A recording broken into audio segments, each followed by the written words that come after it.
بسم اللہ الرحمن الرحیم۔ الحمدللہ، آج ہماری تلاوت کا آغاز 12ویں پارے سے کچھ پہلے سورہ ہود سے اللہ کے کلام اللہ قرآن مجید، اس کی عظمت کی وہ ذات جس کی طرف سے یہ کتاب آئی ہے، قرآن کا پیغام آیا ہے، وہ حکیم بھی ہے، خبیر بھی ہے۔ ایک اللہ کی عبادت کرو، اے پیغمبر انہیں تلقین کریں، اللہ سے معافی مانگیں، توبہ کریں، اللہ کی طرف رجوع کریں۔ پھر زندگی کا ایک وقت ہے، پھر موت ہے، اللہ کے پاس لوٹنا ہے۔ معاش کا جہاں تک تعلق ہے، معیشت، معاش، یہ ذمہ داری اللہ کی ہے۔ ایک بنیادی نظریہ ہے اسلام کا کہ معاش اور معیشت کا حقیقی سبب اور حقیقی ذات دینے والی ایک اللہ کی ذات ہے۔ ظاہری اسباب کچھ بھی ہوں، رزاق اللہ ہے، رزاق اللہ ہے۔ مسلمانوں کو یہ عقیدہ نصیب ہو جائے اور اس پر ایمان تازہ ہو جائے تو مسلمان حرام سے بچ جائے، بلکہ مسلمان قوم معیشت کے ہتھیاروں سے، شکست کھانے سے محفوظ ہو جائے، بلکہ معیشت کے راستے سے، غلامیت کی زنجیروں سے محفوظ ہو جائے۔ اگر یہ یقین ہو جائے کہ رزاق اللہ ہے تو فرمائے رزق کی ذمہ داری ہماری ہے۔ اور پھر اس کا تجربہ تم کر بھی چکے ہو کہ اماں کے پیٹ میں نہ تمہاری عقل کام کرتی تھی، نہ ہاتھ کام کرتے تھے، نہ اعصاب کام کرتے تھے۔ بتائیے تمہیں اندر کے اس نظام میں تمہاری معاش کا نظام کس نے چلایا ہے؟ اور پھر تم دنیا میں آتی ہی نفع نقصان نہیں جانتے، اپنی ضروریات تک تم نہیں پہنچ سکتے۔ بتاؤ تمہاری اماں کے سینے میں تمہارے لیے معاش کا، کھانے کا، پینے کا انتظام کس نے رکھا ہے؟ تو رزاق اللہ ہے، اور ہر مخلوق کو وہ رزق پہنچاتا ہے، چٹانوں میں رہنے والے کیڑے مکوڑے ہوں، سمندر کی تہ میں رہنے والی مچھلی ہوں، فضا میں اڑنے والے پرندے ہوں، رزاق اللہ ہمیں اس پہ یقین نصیب فرما دے۔ بڑا اہم مسئلہ ہے، آج دنیا میں جتنے فتنے آ رہے ہیں وہ سب معیشت کی سواری پہ سوار ہو کے آ رہے ہیں۔ یہی اس وقت دنیا کا سب سے بڑا ہتھیار ہے، اور یہ نظریہ تو مسلمانوں کا تو یہ عقیدہ ہے کہ رزاق اللہ، اور پھر اسی کا تذکرہ فرمایا کہ رزق اللہ دیتا ہے اور اسی کی قدرت ہے، یہ سارا نظام اس ذات نے بنایا ہے۔ یہ قرآن پر ایمان نہیں لاتے تو انہیں کہہ دیں کہ تم کوئی قرآن جیسی صورت تو بنا کے لاؤ، چند آیتیں تو بنا کے لے آؤ، کبھی نہیں لا سکتے۔ ہاں، جن کا جینا مرنے کا مقصد ہے ہی دنیا، تو ان کے لیے آخرت میں کچھ نہیں ہے۔ دنیا میں انہیں کچھ مل جائے گا لیکن آخرت میں کچھ نہیں ہے۔ یہ آخرت کے لحاظ سے محروم اور ناکام لوگ ہیں۔ یہ ایسے ہی ہے میرے عزیزوں، کوئی آدمی جیل میں جائے اور کوئی آدمی کسی جیلی کو، قیدی کو دیکھنے بڑا خوشحال، بڑے مزے میں، بڑا زرق برق لباس، بڑے دسترخوان پہ کھانے، اور شام میں اس کے لیے پھانسی کا اعلان بھی ہو چکا ہو، تو جیل میں داخل ہونے والا اس قیدی کو تو دیکھے گا بڑے مزے میں، بڑے مزے میں ہے اور بڑی ہی مزے کر رہا ہے، لیکن اسے کیا پتا شام کو اس سے پھانسی پہ لٹکنا ہے۔ جیسے اس آدمی کو کوئی آدمی کہے بڑے مزے میں ہے، کم عقل آدمی، وہ حالات سے بے خبر ہے، ایسی کسی کافر کو آدمی دنیا میں مزے کرتے اور دیکھے اور کہے کہ یار بڑے مزے کی زندگی گزار رہا ہے، تو یہ بھی کم عقلی کی بات ہے۔ حقیقت یہ ہے کہ ان کا ٹھکانہ جہنم ہے۔ یہ چند روزہ زندگی دنیا کی ہے، اس کا تذکرہ فرمایا، اور پھر حضرت نوح علیہ السلام کی مثال ذکر فرمائی کہ قوم کو اللہ کی طرف بلایا، اور ساتھ یہ بھی کہا کہ مجھے تم سے اس دعوت پر اور اس پیغام پر کچھ لینا دینا نہیں، میں تو تمہاری خیر خواہی میں کہہ رہا ہوں۔ اللہ کا ہر نبی، ہر پیغمبر اپنی قوم کا سب سے بڑا خیر خواہ ہوتا ہے، اور قوم کو اللہ کی طرف بلاتا ہے بغیر کسی مفاد کے اور بغیر کسی ذاتی غرض کے، صرف اللہ کی خاطر بلاتا ہے۔ اس کا تذکرہ فرمایا، اور پھر قوم کے خلاف جب ان کے وڈیرے کھڑے ہو گئے تو اللہ رب العزت نے نوح سے فرمایا آپ کشتی بنائیں اور کشتی پہ اپنے ماننے والوں کو سوار کر دیں۔ قوم وہاں سے گزرتی تو ہنستی، صحرا میں کشتی چلاؤ گے، صحرا میں کشتی چلاؤ گے مذاق اڑایا کرتے تھے. کچھ ہی دن گزرے، اللہ کی طرف سے طوفان آیا اور نوح اور اس کے پیروکار کشتی میں سوار ہو گئے. اللہ نے انہیں نجات دے دی اور نہ ماننے والوں کو اللہ نے غرق کر دیا. اور وہ طوفان بھی ایسا تھا کہ تندور سے بھی پانی نکلنے لگا، ہر طرف سے پانی نکلنا لگا اور پہاڑوں کے بڑی بڑی چوٹیاں بھی اس میں ڈوبنے لگی. حضرت نوح کا بیٹا نافرمان تھا، ایمان کوئی نہیں لایا، دشمنوں کے ساتھ تھا، کافروں کے ساتھ تھا. وہ بھی جب ڈوبنے لگا تو آپ نے اسے بلایا، نے کہا میں پہاڑ کی چوٹی پہ ہوں. ایک لہر آئی اور وہ بھی اس طوفان کے نظر ہو گیا. اللہ رب العزت نوح نے دعا کی، میرا بیٹا. فرمایا نہ، کافر اور مومن میں کوئی رشتہ داری نہیں ہوتی، آئندہ ایسی دعا نہ کرنا، اس لیے کہ کفر کا راستہ اور ہے، ایمان کا راستہ اور ہے، اس سے سارے رشتے ناطے ختم ہو جاتے ہیں، آئندہ ایسی دعا نہ ہو. حضرت نوح علیہ السلام نے فوراً اللہ کی طرف رجوع کیا. قوم عاد کا تذکرہ ہے. حضرت ہود نے قوم کو اللہ کی طرف بلایا، توحید کی دعوت دی. فرمایا معافی مانگو گے نا، اللہ تمہیں رحمت کی بارشیں دے گا. معافی مانگو گے، اللہ تمہاری قوت اور طاقت میں اضافہ فرمائیں گے. استغفار کی برکتیں بتائیں. حسن بصری رحمت اللہ علیہ کی خدمت میں ایک شخص آیا، کہنے لگا بیٹا نہیں ہے نرینا، فرمایا استغفار کرو. ایک شخص آیا کہ بارشیں نہیں ہو رہی، فرمایا استغفار کرو. ایک شخص آیا کہنے لگا مال کی اور معاش کی بڑی تنگی ہے، فرمایا استغفار کرو. بیٹھنے والوں نے کہا آنے والوں نے مرض مختلف پیش کیے، دوا آپ نے سب کو ایک ہی دی.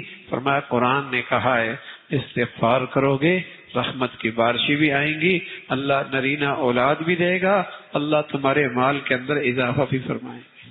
لیکن استغفار سچے دل کی ندامت کے ساتھ ہو، ورنہ بس اوقات بھائی ہماری تو استغفار بھی قابل استغفار ہوتی ہے، الفاظ کے حد تک ہوتی ہے، دل معافی کے لیے تیار نہیں ہوتا اور دل میں ندامت اور شرمندگی نہیں ہوتی. ورنہ واقعی ہی ایسا ہی ہے، استغفار کی یہ ساری برکتیں یقینی ہیں. حضرت ہود علیہ السلام کے بعد قوم سمود کا تذکرہ ہے. حضرت صالح آئے، قوم کو اللہ کی وحدانیت کی دعوت دی، معجزہ لے کے آئے. ایک اونٹنی پہاڑ سے حاملہ نکلتی ہے اور قوم بجائے اس معجزے کو دیکھ کر پیغمبر کی بات مانتی، اس معجزے کی توہین کی اور اسے ذبح کر دیا، قتل کر ڈالا. اللہ کی طرف سے عذاب آیا، قوم نیست و نابود ہو گئی. حضرت ابراہیم علیہ السلام کی خدمت میں اللہ کے فرشتے انسانی شکل میں آئے اور آ کر کہنے لگے کہ ہم آئے ہیں، لیکن جیسی آئے ابھی آئے ہی تھے. حضرت ابراہیم علیہ السلام بڑے مہمان نواز تھے، فوراً بچھڑا ذبح کیا، ذبح کر کے بھون کے سامنے رکھ دیا. اور جب سامنے رکھا تو فرشتے کہاں کھاتے، کہاں پیتے، کہاں ان چیزوں کے وہ محتاج، وہ تو سب چیزوں سے بے نیاز ہیں، ہاتھ ہی نہیں بڑھا رہے. ابراہیم علیہ السلام گھبرا گئے، اس لیے کہ وہاں کا رواج یہ تھا کہ جو کسی کا لقمہ کھا لے گا، نمک کھا لے گا، وہ نقصان نہیں پہنچائے گا، اور جو کسی کا نمک نہیں کھائے گا خطرہ ہے کہ نقصان پہنچانے کے لیے تو نہیں آیا. تو اس خیال سے کہ یہ نمک نہیں کھا رہے، کہیں نقصان پہنچانے کے لیے تو نہیں آئے، کہیں نقصان پہنچانے کے لیے تو نہیں آئے. یہاں تو عجیب ہی تماشا ہے، جو ساری زندگی باورچی خانے میں رہتا ہے، بس اوقات وہی گھر کی صفائی کر کے چلا جاتا، نعمت بھی اسی کا کھایا، لوٹ کے بھی چلا گیا. وہاں جاہلیت کے اندر بھی یہ تھا کہ جس کا نمک کھایا ہے اس کو نقصان نہیں پہنچانا. جب حضرت ابراہیم نے دیکھا کہ ہاتھ تو نہیں بڑھا رہے، گھبرا گئے، کہیں نقصان پہنچانے کے لیے تو نہیں آئے. فوراً فرشتے بولے نانا ہم اللہ کے فرشتے ہیں، ہم تو آپ کا بھتیجا حضرت لوط کی قوم کی ہلاکت لے کے آئے ہیں. وہ بڑی بے حیا قوم ہے اور اپنی شہوت رانی ناجائز طریقے سے پوری کرتی ہے اور عورتوں کو چھوڑ کر مردوں سے اپنی شہوت پوری کرتی ہے. اس قوم کی بربادی لے کے آئے ہیں. حضرت نوح علیہ حضرت ابراہیم علیہ السلام نے فرمایا وہاں تو میرا لوط بھی ہے، حضرت میرا بھتیجا. فرمایا اللہ اسے نجات نصیب فرما دیں گے. اور ساتھ آپ کو خوشخبری دی، اللہ آپ کو بیٹا دینے والا ہے اسحاق کی شکل میں. بوڑھی بیوی تھی، پردے میں موجود تھی، جب سنا کہ بیٹا آئے گا تو کہنے لگی اتعجب، حیران ہو گئی اور مارے حیرانگی کے اپنا ہاتھ ماتھے پہ مارا، یہ بوڑھا ہے اور میں بوڑھی ہوں اور ہمارے اس بڑھاپے میں بیٹا ہوگا؟ تو فرشتوں نے کہا تم اللہ کی رحمت سے کیوں مایوس ہوتی ہو؟ اللہ رب العزت تمہیں اپنی قدرت کا شہکار بنانا چاہتے ہیں، اسی بڑھاپے میں تم بوڑھی رہو گی، یہ بوڑھا رہے گا، اللہ تمہیں بیٹا دے گا۔ اس کا تذکرہ فرمایا۔ پھر اللہ نے اس قوم کی ہلاکت کے لیے جب بھیجا تو وہ بڑے ہی گندے قسم کا مزاج رکھتے تھے۔ جب دیکھا یہ فرشتے خوبصورت نوجوانوں کی شکل میں ہیں تو گندے جذبات کے ساتھ ان کے قریب آئے۔ حضرت لوط بھی نہیں پہچانے کہ یہ اللہ کے فرشتے ہیں، گھبرا گئے، میرے مہمان ہیں اور یہ قوم گندی مزاج کی ہے، کہیں مجھے اپنے مہمانوں کے سامنے رسوا نہ کر دے، پریشان ہو گئے اور قوم سے کہنے لگے میری بیٹیاں موجود ہیں، تم نے رشتے کرنے ہیں تو میری بیٹیاں موجود ہیں، مجھے اپنے مہمانوں کے سامنے رسوا نہ کرو۔ تو لیکن قوم نہ مانی تو فرشتوں نے تسلی دی حضرت لوط کو، فرمایا یہ ہمارے قریب نہیں آ سکتے، ہم اللہ کے فرشتے ہیں، آپ راتوں رات یہاں سے نکلیے۔ اس قوم کی ہلاکت کا فیصلہ اللہ نے کر دیا اور اللہ نے پھر دکھایا، اس قوم کی پوری بستی کو اللہ نے آسمانوں پہ اٹھایا اور زمین پہ پٹخ دیا اور پتھر آسمان سے بھیجے، جو ہر پتھر نشان زدہ تھا، سر سے لگتا، پورا جسم چیرتی ہوئی زمین سے نکلتا۔ وہ ہم جنسی کے مرض میں مبتلا تھے اور آج یورپ کے اندر اس گندگی کے لیے قوانین بن چکے ہیں اور اس کو جائز قرار دیا گیا ہے، پارلیمنٹ میں ایسے قوانین کی منظوری ہو چکی ہے۔ واقعی کافر جب کفر کی وجہ سے اپنی عقل کھو بیٹھتا ہے وہ جانوروں سے بھی بدتر ہو جاتا ہے، پھر وہ جانوروں سے بھی بدتر ہو جاتا ہے۔ اس قوم کے ساتھ اس قوم کی یہ گندگی تھی، اللہ نے اسے ہلاک کیا۔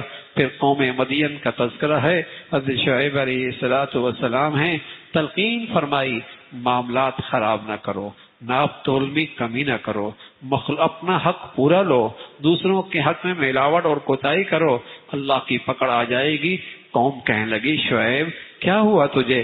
تو پہلے ہمیں نماز کی تلقین کرنے لگا اور اب ہمارے معاملات میں دخل اندازی کرنے لگا۔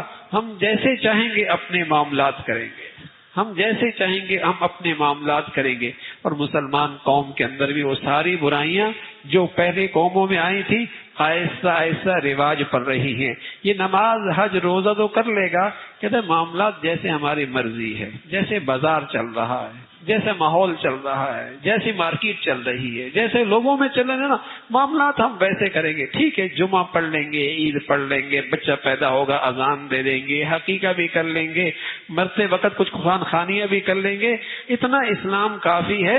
باقی معاملات تو مارکیٹ کے مطابق ہوں گے، باقی کاروبار تو بازاروں کے مطابق ہوں گے، باقی لین دین تو جیسا معاشرہ چاہے گا ویسے کریں گے۔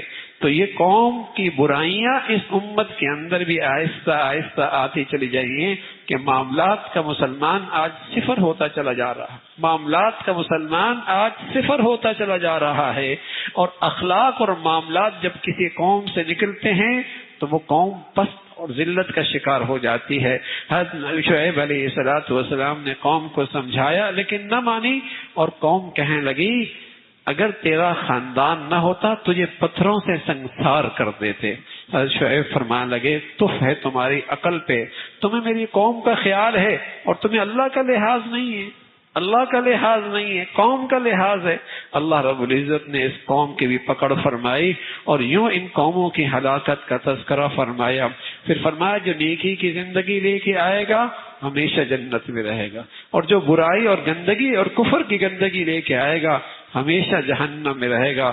اسی کا تذکرہ فرمایا کبھی ظالموں کا ساتھ نہ دینا اور تمہاری طبیعتیں ظالموں کی طرف مائل نہ ہوں۔ وَلَا تَرْكَنُوا إِلَى الَّذِينَ ظَلَمُوا فَتَمَسَّكُمُ النَّارُ۔ دیکھو ظالم دو قسم کے ہوتے ہیں، جو اللہ کہتا ہے جو اللہ کا حق ضائع کرتا ہے وہ بھی ظالم ہے، جو مخلوق کا حق ضائع کرتا ہے وہ بھی ظالم ہے۔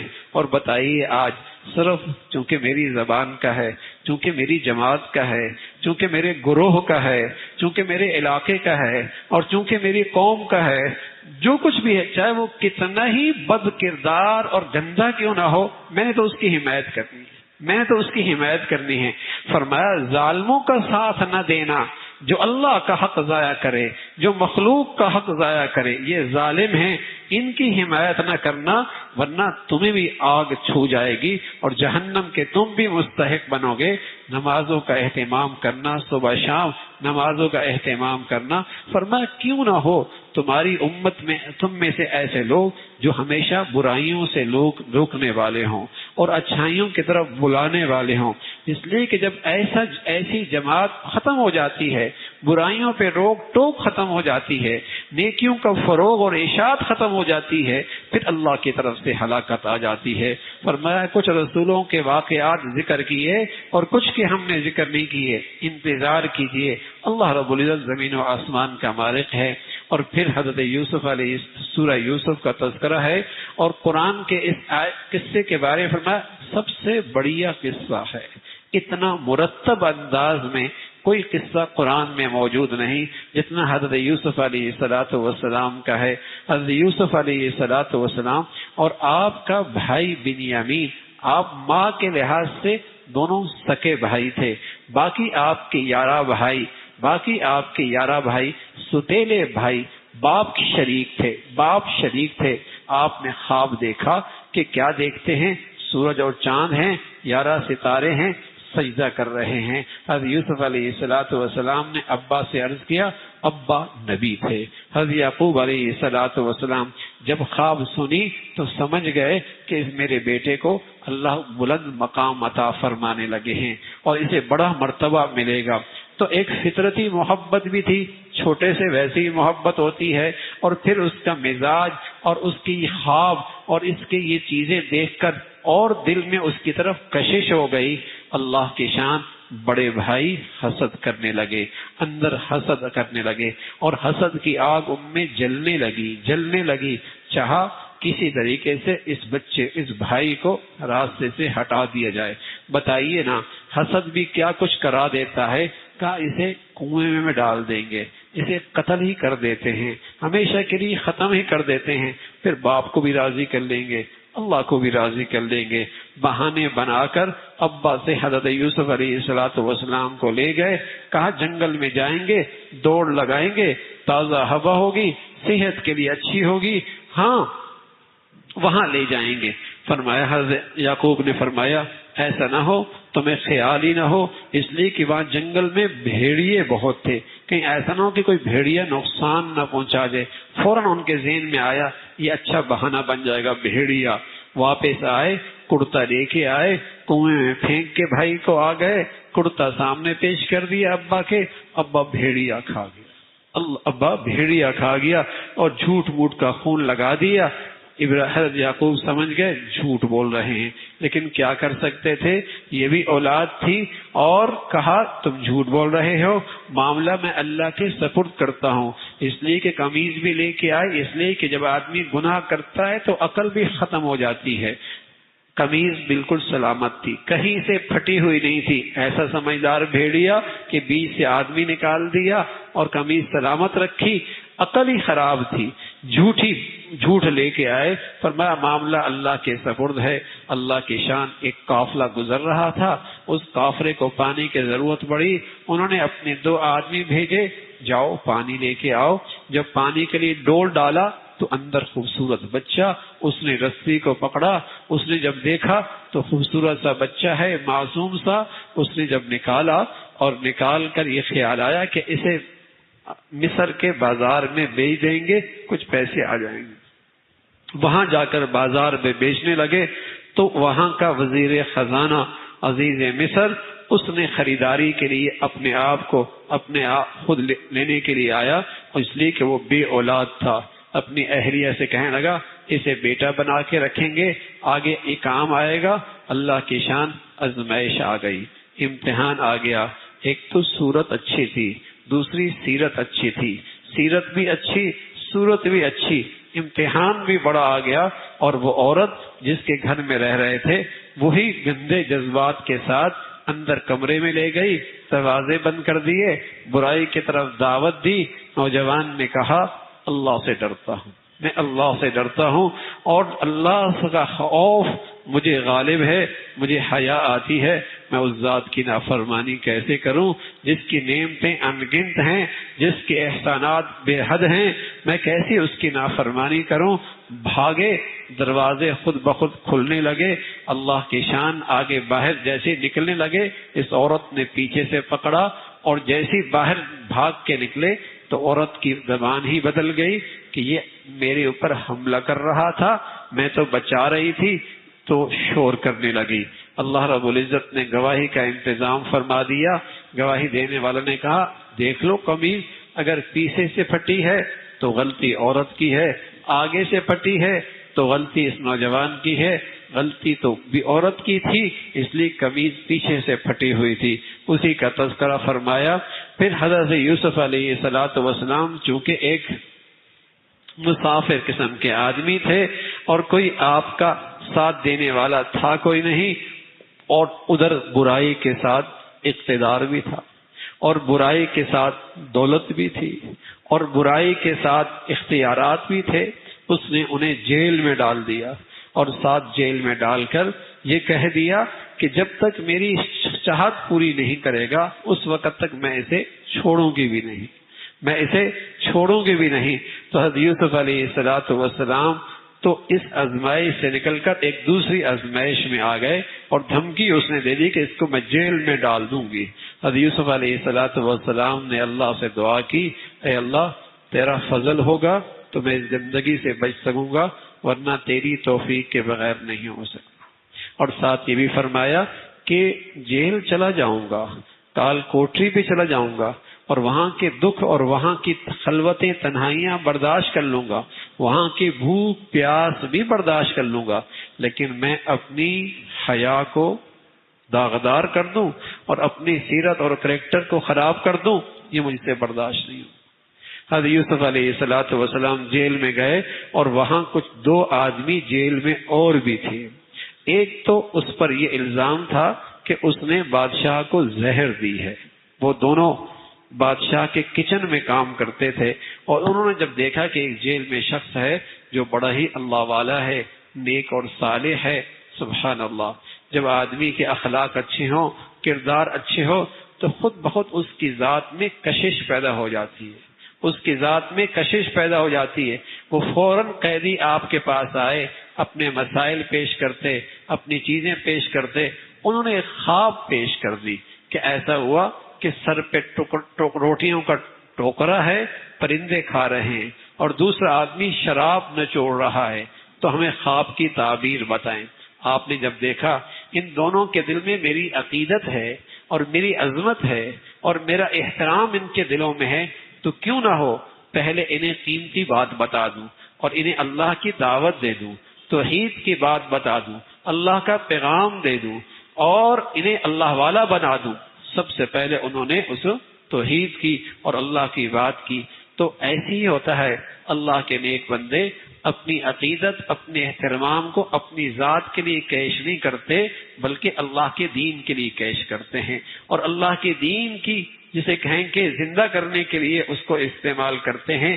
حضرت یوسف علیہ السلام نے ایسا ہی کیا اور پھر خواب کی تعبیر بھی بتا دی اور فرمایا جو آدمی سر پہ ٹوکرا دیکھ کر روٹیاں دیکھ رہا تھا اس کو تو سولی پہ لٹکا دیا جائے گا، اور دوسرا آدمی جو شراب نچوڑ رہا تھا اس کو نجات ہو جائے گی اور وہ رہا ہو جائے گا۔ لیکن جس کو رہا ہونے کے بارے میں بتایا اسے یہ کہا جب تو رہا ہو جائے تو بادشاہ کے سامنے میرا بھی تذکرہ کر دینا کہ ایک بے قصور آدمی جیل میں پڑا، ایک بے قصور آدمی جیل میں پڑا ہے۔ اللہ کی شان یہ بھول گئے اور اسے یاد ہی نہ رہا۔ ایک عرصے کے بعد بادشاہ کو خواب آئی کہ کیا دیکھتے ہیں، گائیں ہیں، سات ہیں، موٹی تازی ہیں، فربا ہیں اور سات ہیں جو کمزور ہیں، اور اسی طرح بالیاں ہیں گندم کی وہ سرسبز ہیں، اور سات ایسی جو خشک ہیں۔ خواب دیکھی، پریشان ہو گئے، اپنے مشیروں سے اور اپنے مصاحبین سے پوچھا تعبیر بتاؤ۔ وہ کہنے لگے ایسی پراگندہ خواب ہیں، اس کی کوئی حقیقت نہیں۔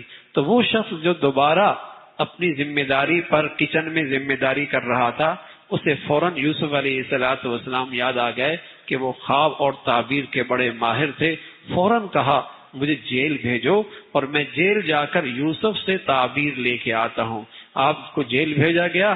جیل جا کر کہنے لگے اے یوسف الصدیق افتنا فی سبع بقرات، ہمیں خواب کی تعبیر بتائیں. اللہ کی شان، اللہ کے پیارے بڑے خیرخواہ ہوتے ہیں اور مخلوق کے بڑے ہمدرد ہوتے ہیں اور لوگوں پر بڑے مہربان ہوتے ہیں. یہ نہیں کہا کہ جب ہماری بات تھی تو ہمیں بھول گئے اور جب اپنی بات آئی تو پھر ہم یاد آ گئے، لیکن آپ نے خواب کی تعبیر بھی بتائی اور تدبیر بھی بتائی. تعبیر بھی بتائی، تدبیر بھی بتائی. تعبیر تو یہ بتائی کہ بہت سخت قحط آنے والا ہے، اور تدبیر بھی بتائی کہ جب قحط آنے والا ہے تو پہلے 7 سالوں کے اندر جب تمہاری خوب کاشت ہو تو اسے طریقے سے استعمال کرنا، اور گندم کو اپنی بالیوں سے نہ نکالنا، اور اس 7 سال کو 14 سال میں استعمال کر لینا. تو یوں تمہارے قحط کے جو 7 سال ہوں گے وہ آرام سے اور عافیت سے گزر جائیں گے. پھر اس کے بعد اللہ کی رحمت کی بارشیں ہوں گی اور خوب تمہاری ہاں بہار آئے گی. اس طریقے سے خواب بھی بتائی اور ساتھ ساتھ تدبیر بھی بتائی. جب بادشاہ کے سامنے یہ خواب اور تدبیر آئی تو وہ بڑا متاثر ہوا. کہا اتنا قیمتی آدمی جیل میں پڑا ہے، اسے دربار میں لے کے آؤ. جب دربار میں بلایا تو آپ نے آنے سے انکار کر دیا. فرمایا میں نہیں آؤں گا، پہلے ان عورتوں کے بارے میں پتہ کرو جنہوں نے مجھے دیکھا تھا اور اپنے ہاتھ کاٹ دیے تھے اور اپنی انگلیاں کاٹ دی تھی.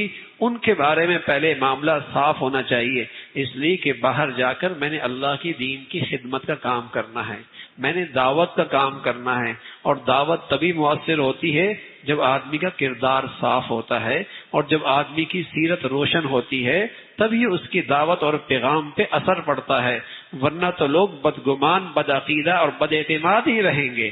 تو پہلے اس معاملے کو حل کرو. چنانچہ ان عورتوں کو بلایا گیا اور انہوں نے اقرار کیا اور انہوں نے اعتراف کیا کہ ہم نے اس نوجوان کو بڑا پھسلایا اور بڑا اپنی خواہش پورا کرنے کے لیے آمادہ کیا، لیکن یہ تو بڑا صاف ستھرا ہے، بڑا پاکیزہ ہے، بڑا تقویٰ کردار ہے. اس کا تذکرہ فرمایا. حضرت یوسف علیہ السلام نے فرمایا یہ میں نے اس لیے نہیں کیا کہ میں اپنی پاک بازی کا اعلان کرنا چاہ رہا تھا، یہ میں نے اس لیے نہیں کیا، میں تو اپنے نفس سے ہمیشہ ڈرتا رہتا ہوں، میں تو ہمیشہ ڈرتا رہتا ہوں اپنے نفس سے. یہ تو میں نے اس لیے کیا کہ میں جس کے گھر میں رہا اس کو بھی پتا ہو کہ میں نے تیرے گھر میں خیانت نہیں کی، میں نے تیرے گھر میں خیانت نہیں کی، اور لوگوں کو بھی پتہ چل جائے کہ میرا کردار صاف ہے، تاکہ کل میں اللہ کی کل بات کروں تو اس دعوت اور پیغام میں تاثیر رہے، اس کا اثر ہو. اللہ عمل کی توفیق نصیب فرمائے.